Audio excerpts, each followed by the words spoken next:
Good morning, children. Today we will study about the production function. This name production function means we will study here how output are generated. Understood? Output means out of production. When output is generated, we denote it as Q. And Q is a function of, let us take X and Y. It means whenever a firm has to produce anything, the firm has to make use of inputs. So X and Y are inputs, and f of xy means function of X and Y or function of inputs. Whatever will be the inputs, it is directly proportional to the output. मतलब जो भी inputs होंगे उनका जो result होगा वो हमें output के तौर पर मिलेगा. इसे हम production कहते हैं. Now here you can see that X and Y bar. This bar indicates that this is the fixed input. Production function हमेशा दो inputs के साथ चलता है. एक होता है fixed input और एक होता है variable input. One is fixed input and another is variable input. Now let us see what the fixed inputs are. Fixed inputs are all those type of inputs for which production does not hamper. For example, land, machinery, plant, furniture, fixed charges. These are known as fixed inputs because it is not related to the production. Production कितना भी हो या ना भी हो, fixed input हमें लगेंगे ही लगेंगे. Understood? It is denoted by bar. So Y bar means it is the fixed input. और variable input का मतलब होता है which can changes, which keep on changing. For example, labor, raw material, money. These are variable inputs because these may be more, this may be less. अगर हमारे पास raw material ज़्यादा होगा तो production ज़्यादा होगा. Raw material कम होगा, labor कम होगी तो production कम होगा. मतलब जिन चीज़ों का production पे फर्क पड़ता है उन्हें हम वेरिएबल इनपुट कहते हैं. अगर हमारे पास बिल्कुल भी रॉ मटेरियल नहीं है तब भी हमें फर्म में फिक्स्ड इनपुट लगेंगे और हमारा प्रोडक्शन कितना भी बदले ये वहीं रहते हैं fixed inputs. So production function can be defined as the output which is the function of fixed input and variable input. I hope this is clear to you. Now second term we will study short run and long run. Short run and long run. Short run का मतलब ये होता है कि here fixed inputs and variable inputs both are utilized or which is for the smaller period of time. It may be 1 month, 1 year, 6 months. The smaller interval period of time where fixed input and variable input both are considered. से for example अगर मुझे financial statement बनाना है तो the first year when I am running the business मेरे financial statement में fixed input का भी जिक्र होगा और वेरिएबल इनपुट का भी जिक्र होगा. मगर in long run my production depends only on variable inputs. आपने एक बार अपनी शॉप खोल ली, सारे फिक्स्ड एसेट्स रख लिए, बिजली का मीटर लगवा लिया, काउंटर बना लिया, मशीन्स लगा ली, शॉप पे कवर ववर जो भी आपका फिक्स इनपुट्स है you have used all. Then in long run your production will depend only on variable inputs like raw material, money used, I mean current assets your or labor.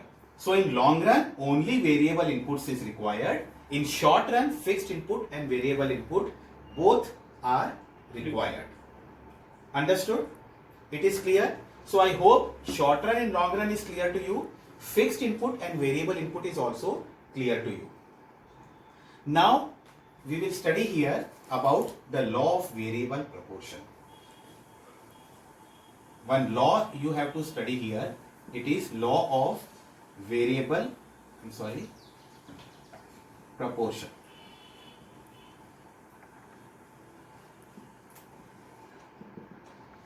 Now, by name itself, it is clear. It is a law, means there might be some statement which has to be followed later on.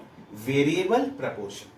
Variable proportion का मतलब होता है कि any production unit, the production varies with respect to time or several other factors. So production हमेशा vary करता है. It is not uniform throughout the time period. कोई भी प्रोडक्शन होता है, it is never uniform or in fixed amount of production is being done in long run. It varies because of several factors. Understood? तो variable proportion मतलब कभी production ज्यादा होता है, कभी प्रोडक्शन कम होता है. कब ज्यादा होता है, कब कम होता है, that we will study.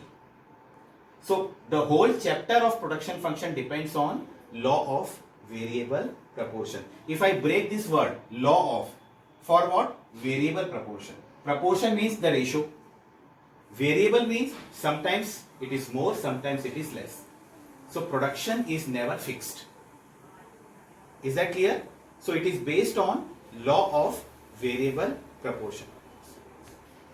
Now after that we will study total product, marginal product and average product. मगर इसके पहले मैं आपको law of variable proportion का statement बता दूं. Law of variable proportion states that keeping other factors constant.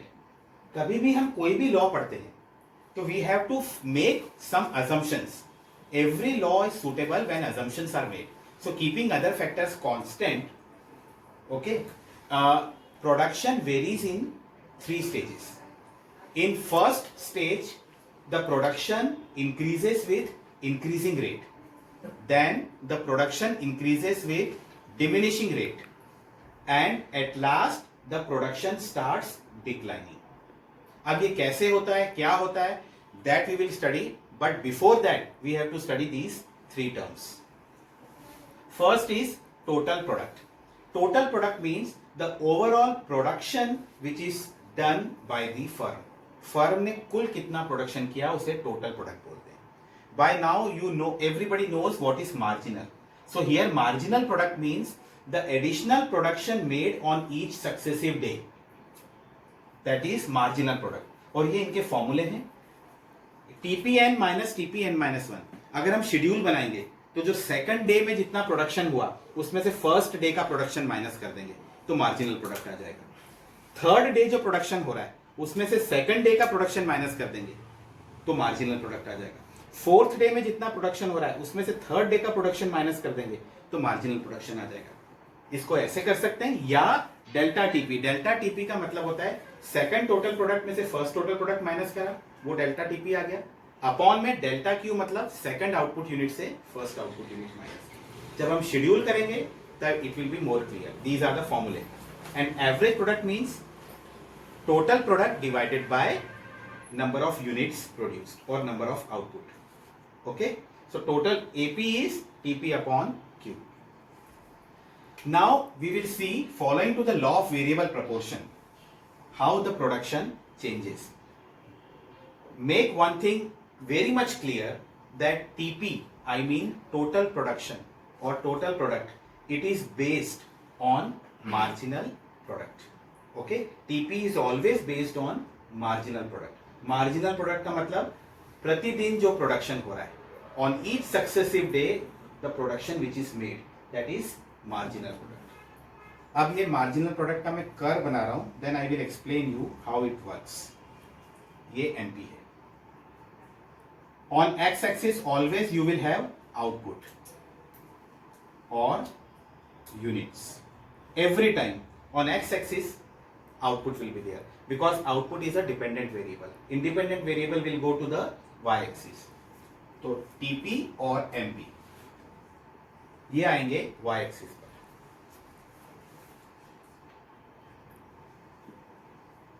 TP and MP will come on y axis and output unit will come on x axis.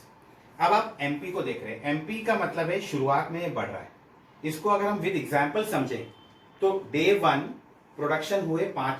Suppose a factory is producing shirts. On first day 5 shirts are produced. So it will start from here. Suppose here is output unit 1. 5 shirts are produced. Second day 7 shirts are produced. So at the end of second day, how many shirts are produced in total? 12. समझ में आया? TP मतलब summation of MP, MP sum होता जा रहा है. Second day 7 shirts produce हुई. Third day 10 shirts are produce. So in total it is 22, but third day 10 हुई. अब आप इसको ऐसे समझें कि फर्स्ट डे 5 शर्ट्स, अगले दिन 7 शर्ट, मतलब अगले दिन का जो मार्जिनल प्रोडक्ट है वो बढ़ा. पहले दिन 5 शर्ट्स बनी, अगले दिन 7 बनी, तीसरे दिन 10 शर्ट्स बनी. ठीक है. अब चौथे दिन 9 शर्ट्स बनी. तो टोटल प्रोडक्शन तो बढ़ा. ओके, 22 में 9 जोड़ दिया तो 31 हो गया. मगर मार्जिनल प्रोडक्ट कम हुआ. Why marginal product reduce? Because fourth day 9 shirt बनी, थर्ड डे 10 बनी थी. तो चौथे दिन, तीसरे दिन से 1 शर्ट कम बनी, तो ये कर्व नीचे आएगा. देन 7, देन 6, मतलब पर डे जो शर्ट बनने की स्पीड थी अब वो कम हो गई. इसको हम पर डे ले सकते हैं. अगर हम एक ही दिन की बात करेंगे तो मॉर्निंग आवर्स में तेजी से बढ़ रही है, बाद में धीमे धीमे हुई, और एक स्टेज ऐसी आएगी जिसके बाद प्रोडक्शन तो नहीं होगा मगर खर्चा ज्यादा हो जाएगा. फॉर एग्जाम्पल, लाइट पंखे सब चल रहे हैं और प्रोडक्शन हो गया 0, तो हमारा खर्चा बढ़ गया मगर प्रोडक्शन 0 पे आ गया. Okay, so this is the curve of MP and this is the curve of TP. इसको मैं 3 स्टेज में बांट रहा हूं, आप इसको ध्यान देंगे. फर्स्ट स्टेज में आप ये देखेंगे जैसे जैसे एमपी बढ़ रहा है टीपी तेज गति से बढ़ रहा है, मतलब टोटल प्रोडक्शन जो है वो तेजी से बढ़ रहा है. एमपी आपको समझ में आ गया. रोज प्रोडक्शन बढ़ता जा रहा है. आप अपनी फर्म को देखें, आज मैंने 5 शर्ट्स बनाई, कल 7 बनाई, परसों 10 बनाई, फिर 15 बनाई, तो तेजी से प्रोडक्शन बढ़ रहा है. अंडरस्टूड? अगर हम इसको, although corona we can not take because it is going on negative trend, तो जैसे जैसे पर डे बढ़ रहा है वैसे वैसे टीपी तेजी से बढ़ रहा है. अब पर डे एमपी घटने लग गया, मतलब 6th डे 9 शर्ट बनी, 7th डे 8 शर्ट बनी, 8th डे 6 शर्ट बनी, मतलब पर डे का घटता जा रहा है, मतलब मार्जिनल कम हो रहा है, मगर इन ऑल टोटल प्रोडक्शन बढ़ रहा है. मगर फर्क क्या पड़ा? The rate at which TP was increasing that has been decreased. Now TP is increasing but with decreasing rate. और एक स्टेज ऐसी आई जब एमपी आ गया 0 पर, मतलब उस दिन कोई प्रोडक्शन नहीं हुआ, तो टीपी डिक्लाइन होने लग गया. This is TP. So in stage 1 TP increases with increasing rate, in stage 2 TP increases with decreasing rate, and in stage 3 TP starts declining. So this signifies the law of variable proportion and the relationship between TP and MP. In our next class we will study about the relationship of TP MP and MP AP. Thank you.